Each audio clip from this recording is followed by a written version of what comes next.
I've always claimed there's never been any Indians in Vermont, but every time St. Francis gets in trouble, that St. Francis tribe up there is in trouble again.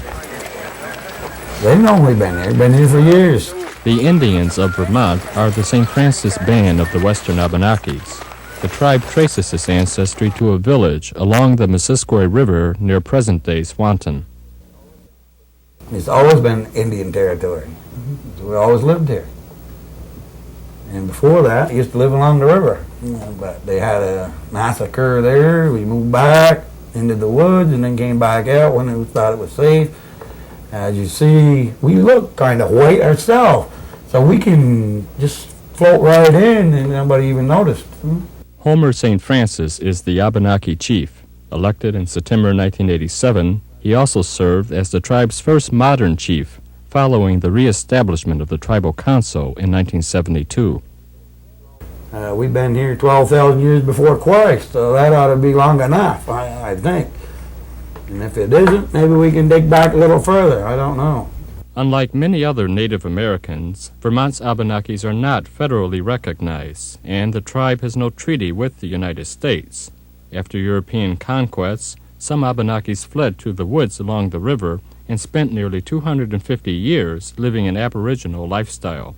Others intermarried with French Canadians and, passing for white, assumed a sedentary life in the towns. Professor William Haviland of the University of Vermont has traced their ancestry. There have been people living here in the Missisquoi Valley for 11,000 years, and a few years ago we did a survey of that other bank over there for the wildlife refuge and found wall-to-wall remains. I mean, stuff from about 0 AD going all the way up to about the time of contact. Obviously, important part of the old Missisquoi village site. Now, in more recent times, the 19th century and the early part of this century, all of this refuge here was heavily wooded, uninhabited, and a lot of Indians, Abenakis, lived back in the woods and pursued a traditional lifestyle of hunting, fishing, and basically stayed away from the settled areas. But when the wildlife refuge was established, why then the Abenakis that were operating in the area could no longer pursue their traditional hunting and fishing because suddenly they're confronted with federal fish and game officials. That confrontation between the Abenakis and those officials continues today. In October 1987, the tribe held a fish-in to force the state to make a determination of their fishing rights.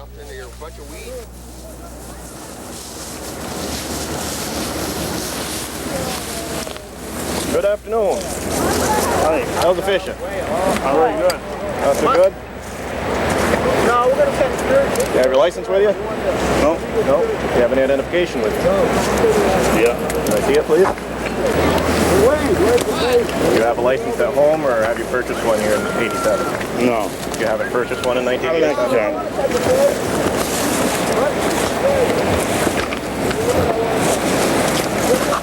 What we'll do here is issue a uniform fish and game ticket. We can hunt to eat, but we got commercial fishermen here that fishes all the time. Nobody even bothers them. And yet you let an Indian go down here, they want to take him to court, $25, $35 fine.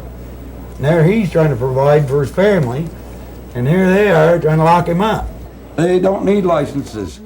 This is their land, and they're enforcing their laws on my people. And to me, that's got to stop. We'll enforce our own laws on our own people, on their own land. St. Francis also charges harassment from the local police, who keep a close watch on tribal functions, which they claim are often marked by disturbances. Well, your people are usually thrown out off the property, threatened, and so on and so forth. But I just want to let you know, if anything arises, we'll be here. But not all Abenakis would have Homer St. Francis's laws either. One critic is Lester Lampman, who lost a hotly contested tribal election to St. Francis. He's got good thoughts, good ideas and all that. It's just the way he wants it done. He wants to get out there with a gun and threaten them. No, I don't believe in that. He's not going to get nothing with a bow and arrow. He's got to use an ink pen. And the opposite of what we're thinking about. We're doing it with the ink pen, and he wants to do it with a bow and arrow. And that's, his way is not the way to go. St. Francis's immediate predecessor was the late Leonard Lampman Sr., Chief Blackie. A more moderate leader, Chief Blackie pursued programs within the system, such as the construction of the Abenaki Acres housing development. Now, some fear Chief Blackie's programs to be in danger under St. Francis. I mean, I didn't want to see my father's lifelong dreams, he's worked so hard for, is just to go down the drain. That's why I ran. But St. Francis, too, has tried negotiation with government. In 1976, he won state recognition for the tribe by then-Governor Thomas Salmon. Yet, just 3 months later, newly elected Governor Richard Snelling rescinded the order. Under Chief Blackie, the tribe has applied for federal recognition with the Bureau of Indian Affairs. But being a nation, what difference does it make one way or the other? Now, if they want to help us, they can. If they don't, then we can always go write a treaty with some other countries. That's the way I look at it. We are recognized by other countries. Well, the United States recognizes or not. Much less the state. They're minor details to me, because they're the ones on my property. I think the difference between Governor Salmon's point of view on the matter and Governor Cunan's point of view on the matter is that Governor Cunan believes that this is essentially a federal responsibility. Gene Baker is legal counsel to Vermont Governor Madeline Cunan. It's not even clear that a state could exercise properly the authority to declare a tribe, quote unquote, a tribe, and have that carry any of the federal implications that the tribe so declared would want it to carry. You see, the law is very complicated, and it is a federal body of law that is activated to provide the benefits that Indian tribes wish to have. But the prospects for federal recognition may be slim. One requirement is the proof of a continuous tribal government predating European contact. Another standard is that members must be at least 1/4 Native American. What does a full-blooded Indian look like after 200 years of interbreeding? I got a mother and father, both. I gotta look at both ways. My mother's not an Indian, so what am I supposed to do? Deny that she's my mother, my birthright? The standards under federal law are very complex for what is a tribe or what is Indian country, and I put quotes around the phrase Indian country.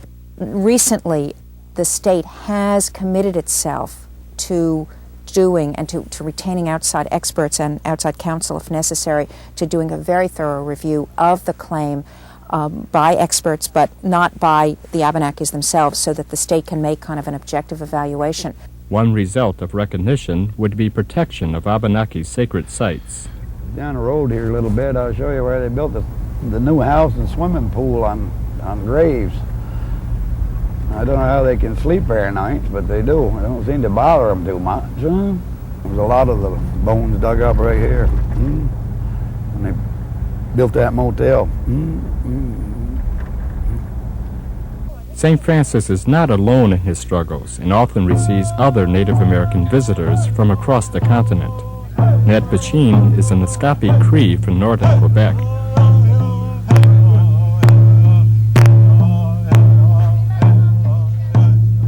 Way back, our ancestors, I believe they used to help each other, to visit each other. What are we doing right now?